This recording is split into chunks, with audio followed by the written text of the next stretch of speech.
informed by the communities from the grassroots. Yeah.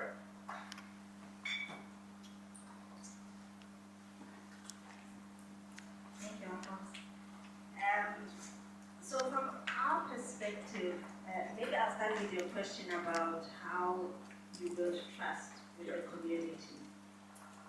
We don't really see our role as the Mod Foundation being at the cold face of how work is happening in communities, because we are an outsider, and we see ourselves more as the people that could support to help unlock the resources, number one, and the support by others as well. So building a community of people that understand the value of efforts that happen at the community level. So we see ourselves as more facilitating that rather than being in the communities hands-on, because we are limited in our experience about how communities engage, what is needed in a particular community, which is why we kind of take a hands-off approach and trust that the partners that we have, the partners that we support, are the ones that understand what's needed in the community, are the ones that need to be building those relationships with communities. So I always see our role as the Mod Foundation maybe once or twice removed as an institution.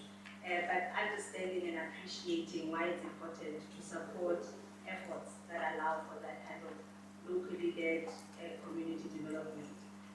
And I have to say, I mean, this type of work is not necessarily easy work. And if you look at the partners that we work with over time, you realize that engaging with communities is not necessarily a linear process. And often it can be based on the assumption that a community is in agreement about what's important for them, what they need, what kind of resources they need to have. So understanding that the work needs time, as Anne has said, being invested in it for the long haul, but also bringing others on board. And I think, particularly community philanthropy, it's been a bit more challenging to get other partners to understand why it's so important to support efforts that allow communities to make their own decisions about their own development. And you don't get a lot of partners that are working in this space that are supporting this kind of work. And I suppose it's because you do need to have kind of a long-term view about what change could and potentially look like. But also appreciating that the change that would come out of this work does not potentially not look like what you have in your strategies as an institution. You might not hit those outcomes that you were hoping to meet, and be comfortable with that, because it is process work, it is people work.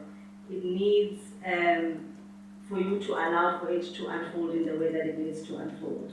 So as I said, I mean, I see our role as more kind of facilitating at the level where you use your institutional muscle, perhaps, to get others on board, but also to facilitate resources, where we can as an organization. I hope that answers the question. Thank you. So on the issue of trust, for us in Black Bottle, the thing is, trust is a core value, and this is a value that we live out every day. Number one, just based off of our entire model, it's basically built on trust, in that we trust the community, we trust our partners. Now, the one thing also that I do know, especially when it comes to grant making, the challenge that lies with trust is when it comes to issues of accountability. Now, trust really does not always have to translate to the absence of accountability. And for us, accountability becomes a core process of trusting you. But for us, we will hold you accountable to yourself and to your community. So basically, we serve as this accountability partner that comes at you with a lot of respect and a lot of trust. And when I say holding partners accountable to themselves, is that we will hold you accountable to your mission. We will hold you accountable to your systems and structures that you set up. We will hold you accountable to the program models that you prescribed as the best process to resolve the challenges in your community. And also, we will hold you accountable to the commitment that you made to your community. So we will trust you, but we will still hold you accountable. Now, the value in that is that it also allows for growth. Because as we know, even as individuals in our own lives, when you have an accountability partner, it really does chart the way for your own individual growth. Because you're kept on track and you can see where your missteps are. And it also reminds you to realign back and stay true to your mission. So that for us is what we basically view when it comes to issues of trust and how we work with partners.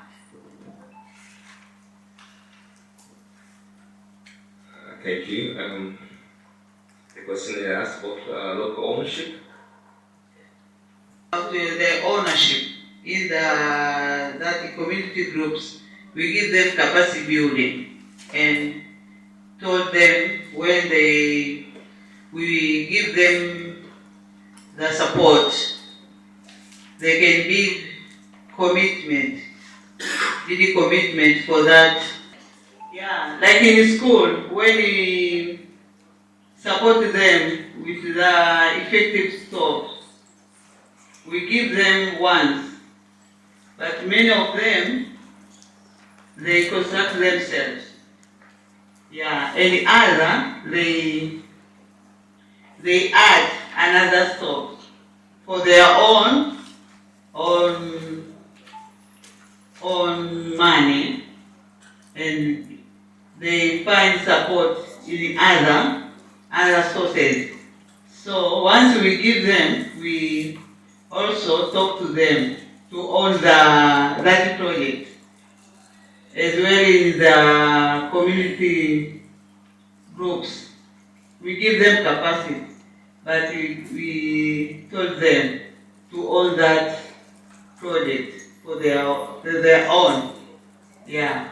So many of them in the groups, they maybe you find one group in one, but after some time they grow and start another group. Like in youth platform, we started with one group in Arusha, but that group, they support others to have another group. Yeah, we found in one ward, in Lemara ward, we start with 30 youths, but now there are 7 youths in one. And they give their knowledge which we give them to other youths. So I think for their ownership, they can do better, because we told them the first time we met them to be trust and to be committed in that project. So we built very good capacity to them to own the project.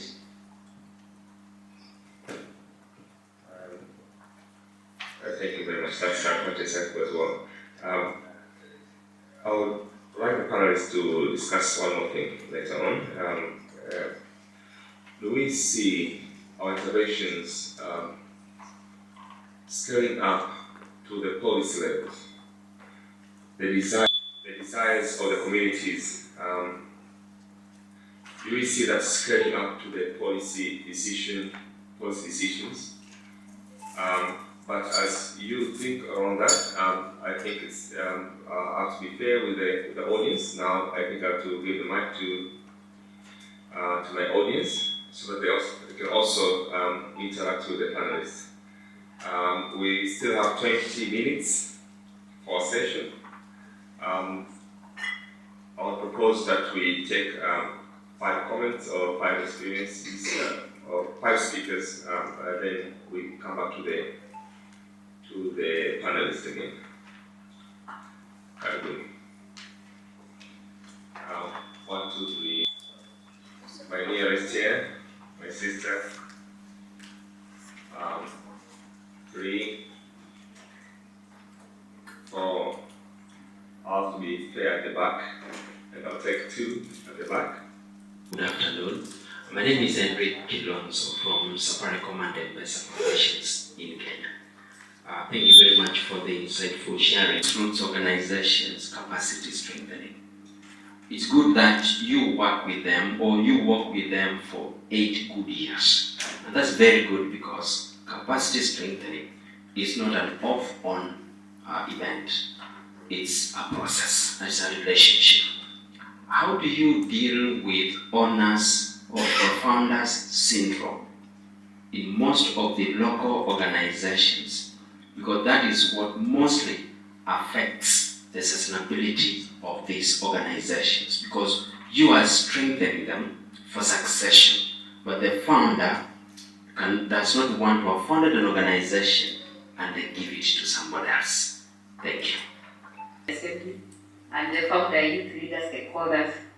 So I'm just keen, first of all, I appreciate the panelists and what they've shared. And even for me as my organization, my vision is to enhance sustainable community. I'm just keen, I'm seeing, maybe this goes to Anne Blackwater. I appreciate what your organization is doing and working with the partners for 8 good years, which is very commendable. But my keen interest is, I'm not seeing where you're engaging the government, because at the end of the day, like Kenya is now rated as a middle income country. And that means partners will start exiting to go and work with the country. If you exit tomorrow, this program will continue being sustainable, and that is the only way we can ensure there is resilience. So that is my concern, and I think that is the direction that we should take, so that in the future our communities are able to sustain themselves. Thank you. How do we ensure continuity of service and avoid the dependency syndrome? Can the champions of change that you have created in the community ensure that, or drive the agenda forward post your support that you're giving to the community? Because for the longest time, we keep empowering, we keep building capacity, but the moment the funder, the donor steps away, even if it's after 10 years, then these structures that we think we have put in place, or these communities that we have built, community-based organizations that we have built, then all fall apart. So what are we not doing, or what should we be doing differently to ensure continuity of service beyond the support from the donors? Thank you. My name is Willie Senyango. I'm a director of the Youth Cafe, which is headquartered in Kenya. I wanted to ask particularly Anne and Mama, the community-based model and its contribution to regional economic development. We find that at the regional level, for instance, at the level of the African Union, there are certain development frameworks such as Africa 2063. And at national levels, we also have individual national development plans, not to mention at the international levels, and even at the regional economic blocks level. So how can we measure success or quantify the impact of community and grassroots organizations with respect to their contributions to existing development frameworks, and how do we build synergies not only among community-based organizations but also with the wider development frameworks based on institutional frameworks that are already existing. And then lastly is in terms of monitoring and evaluation. I know oftentimes there's a lot that gets done by community-based organizations, but they are not often well reported and well measured so that we can learn from them. That is certainly true even in my own organization, where measuring and monitoring is project-based and therefore presents almost a missed opportunity with respect to quantifying the contribution of the sector. Thank you. Can we spend a few minutes because we only have 10 minutes to wind up our session? I have a 10-second question. My name is Audrey Charanga. I'm from Zimbabwe. I'm very excited about this session, and I'm just wondering, blood water, how accessible is your funding to the CBOs that you support in terms of the legal requirements, what kind of registration and things like that, what kind of due diligence, and also when you are building their capacity, do you sort of have a model or a framework where you say we need to build your capacity in this way and that way for you to then qualify? Thank you. It's Ojo Okello. I'm a community organizer from northern Uganda. We run Okere City, which in 5 years has emerged as probably one of the most villages in Africa. CNN describes it as a real-life Wakanda, and Guardian called it a radical, futuristic, rural attempt. But how have we been able to achieve this? Is the moderator, forgive me, but I would indulge you to give me about 2 minutes to share our story, which I think will add important nuggets of wisdom to this conversation. But all my submissions shall be premised on conversations brought forth by the panelists. One is that sustainable community building is really not just about the money. In fact, many times it's about organic ideas that most of the time must sprout from within the community. And when we are initiating these ideas, are they informed based on the history of the people, the culture of the people? So when we try to initiate the ideas that we do with the community members that we work with, we must make sure that historicity and culture are well factored in. But most importantly, we must also look at the asset bases that the communities we work with have. Most importantly for us, we have share nut, and it's a natural resource that we have. And share trees were significantly being destroyed because people didn't understand the value. But in just under 2 years, we completely reversed the trend. And today, not a single person in our community are cutting down any share trees. And it's important to emphasize that we've been able to do massive awareness and sensitization campaigns together with partners like SeedSource, who is an important facilitator of this convening. But also as community grant makers, I think we should be able to take a back seat and make sure that dignity of our communities reign supreme.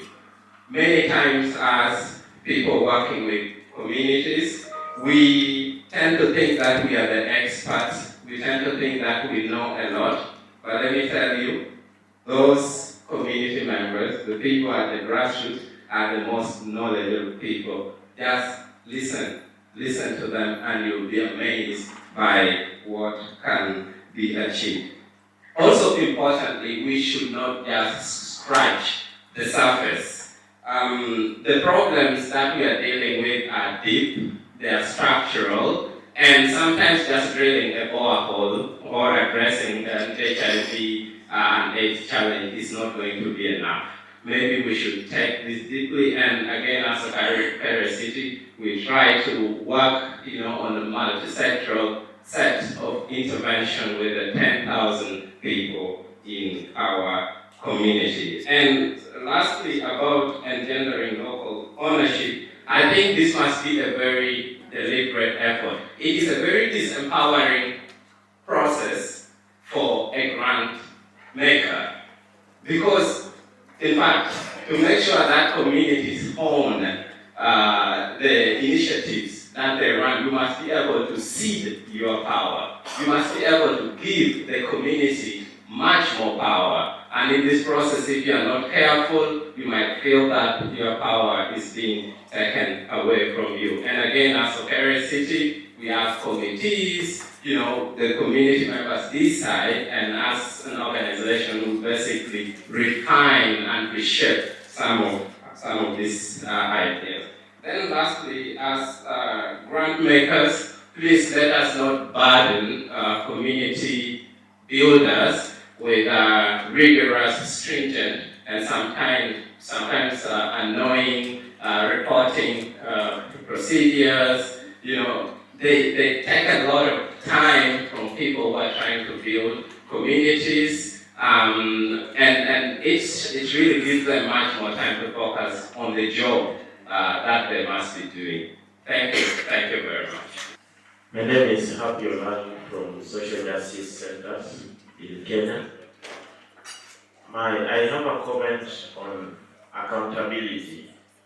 I think the standards that you set for accountability for communities is sometimes very punitive. A case in example is when you have a member who is very good in cooking, maybe very good food, and she's a member of the CBO, and then there's this, you come up with, for us to support you, you need 3 quotations with this standard. And you find that you have money that is coming to the organization, the CBO, but the CBO is not benefiting. Maybe you have a hall where people usually meet, but now you want a certain standard of halls with an LPO and all this, and our communities don't have all this. So in terms of sustainability, this woman who cooks for people misses out. But when you come to their meetings, they serve very good, well-organized meals and meet in a very good hall.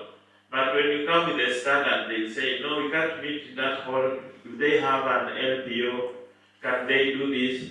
So can we have a standard for communities, the way they do their stuff, instead of coming up with new ways to impose on the communities? Because it is not sustainable. In fact, that's what breaks most of the community groups. Thanks a lot. Mine is just to ask Mamo about the entry of partnership. How do other communities get you?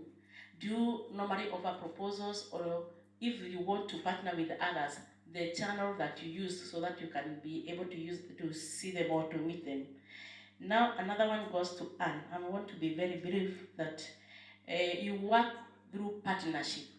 I just want to understand whether it is partnership 50-50, because there has been a scenario in Kenya from other foundations that they have given you like 1 million and they want you to look for another million, and especially when they tell you to fundraise from the community, that community is so needy. You tried even to fundraise, you cannot even be able to fundraise for that fund. And at the end of the day, I think it is just losing that money. How can you advise somebody like me who has been working with such community who are very needy, and you see people promising you money and you cannot even be able to raise the other amount? Thank you so much. One of the things that I feel the donor community, and here I'll speak for mostly funders that come outside of the continent, is appreciating exactly the kinds of issues you're talking about, the complexity and the structural challenges that come with working with communities and really making sure that in our effort to support, we do not do more harm, we do not undermine what is already there, what's within the communities. And I think it's taken us a very long time to first of all appreciate that, and then find ways of making sure that in our contributions, we work in a way that really gives agency to communities. So one of the ways that we have done it at the Mod Foundation is to find organizations, I'm going to mention this, such as the Global Fund for Community Foundations, that understand, what the issues are, that have built years and years of experience in navigating these relationships, in finding ways of building local voice, in finding ways of supporting in ways that allows communities to really be the ones that lead their own change. So I think, it's taken a long time. It's been a process of learning and appreciating our own limitations as an institution, because we do have limitations. And you deal with the structural limitations that you have within a foundation, where you have to support certain types of organizations, or you have to structure funding in a particular way. You are confined to a strategy, and so trying to find a balance between that structural limitation and being as responsible and as responsive as possible in your grant making. So just kind of trying to find that sweet spot. And one of the ways has been to really invest time in finding good partners that can do what we can't do as the Mod Foundation, being where we are. Okay, let me give you so that I can find the other questions that were related to me. Okay, I will try and rush through the questions. I noticed I think most of them are for me. Now, there was a question around how we deal with founder syndrome, and basically issues around succession planning. So one of the things, probably a premise, is for us to work with any organization. Now, before that, organizations tend to lie within 4 spectrums. We have those that are the startup phase, we have those that are developing, those that are expanding, and those that are at sustaining. Now, as I was saying, we have the organizations that are in various stages of growth. Now, for Bloodwater, we sadly do not engage organizations that are at startup.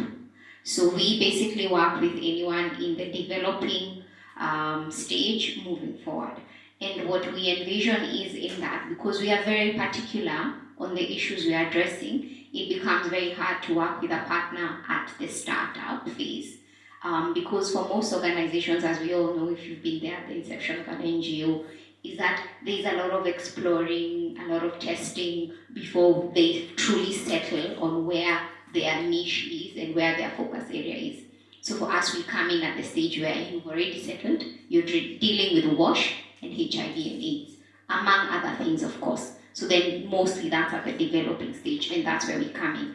Now, I would say the advantage of that is that most organizations around that phase, founder syndrome is not always a big issue, because they've gone through the rigors of growing, and mostly that phase really requires a lot of the founder to having a looser grip on the organization. Now, however, it does not mean that that is not something that we experience.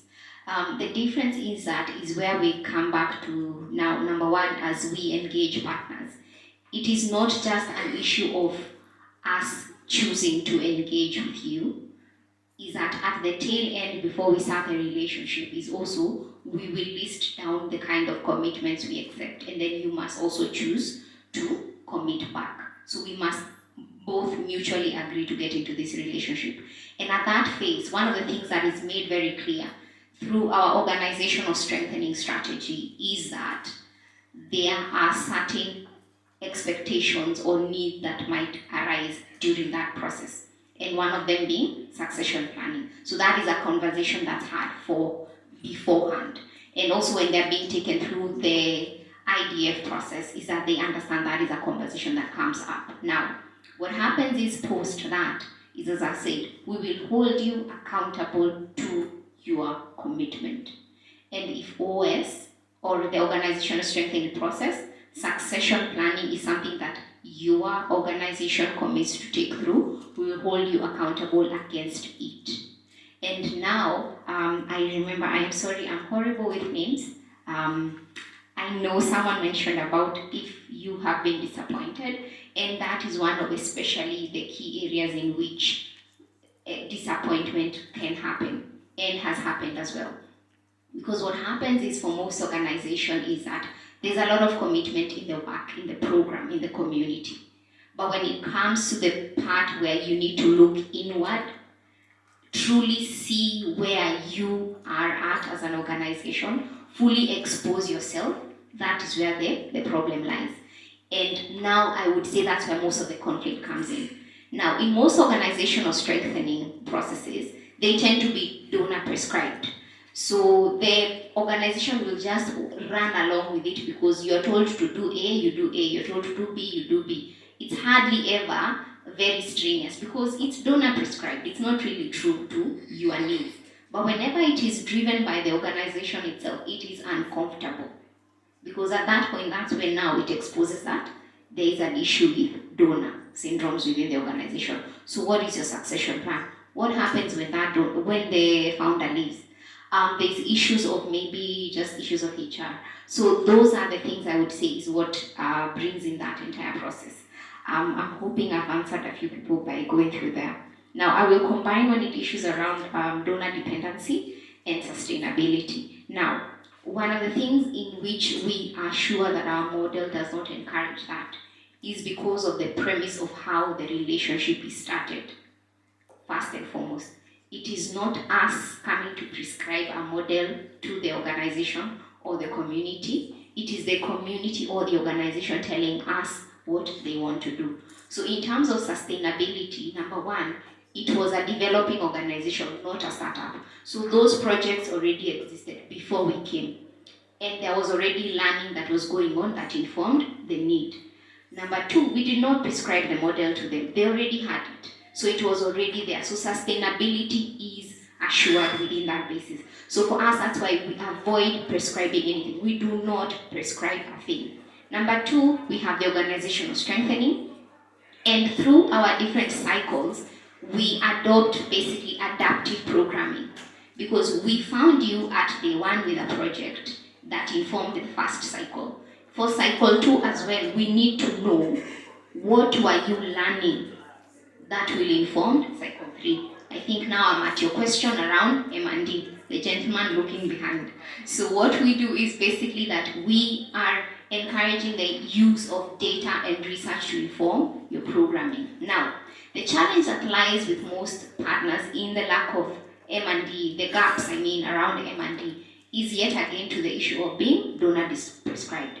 So if you are prescribed a program model, you will also be prescribed an M&D framework. So most of these organizations have been implementing projects and reporting in frameworks that they never developed. So they've never had an opportunity to have a say in what their own project would look like and what their own framework for tracking that change would look like. So hence the gaps that's there. So it takes a lot for an organization to unlearn that. And I would say that is another issue that we have. I know there's a gentleman who asked about the issues we had with our model. That's another issue that tends to come with it because it takes time for partners to unlearn. It takes time for them to trust us when we say, we will not tell you what to do. You will tell us what to do. So they will keep regurgitating back to you. I'm sorry to say, if there's anyone from USAID, but I think if you're in the health sector, for most of us in grant making, you know most partners end up giving you proposals that are very aligned to USAID models. So it takes a lot of unlearning so that they know that it's okay to come up with something that is individualized to you. Finally, I would say is maybe something around people with disability. I would say those are part of our processes when it comes to best practices. As much as we do not prescribe any project models, what we do is we do make available resources. This is any research that is out here that showcases what are the best practices when you're implementing various projects. So for example, issues of inclusion becomes that, issues of gender and equity are resources that we make available to our partners, because as I say, they're in the developing phase. So if they have all these resources, they're able to reflect back on those resources, and then that informs also how they are designing their projects. But as I said, it's not prescribed, and I can definitely affirm that a number of our partners, especially those in the WASH sector, have a lot of models that are really inclusive, and they are cognizant of the kind of environment they are working with. Due to time, I will say that is all I can answer. Please feel free to reach out after this. I will answer any questions. We are here for 2.5 days. So no one can want to stay long for that, because most of our activity, most of our work is volunteerism. So we avoid that syndrome because of that volunteerism.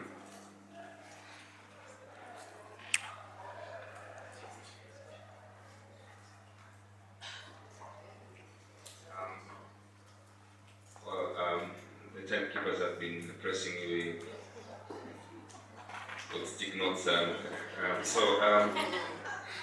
really want to thank you for first filling up this room.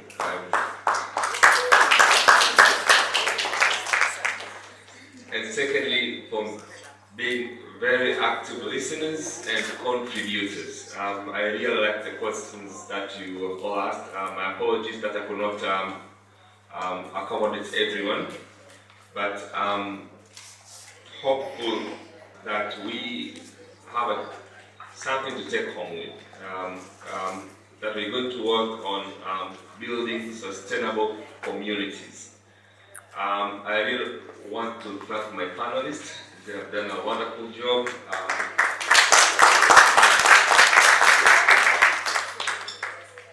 And myself as well. Asante sana.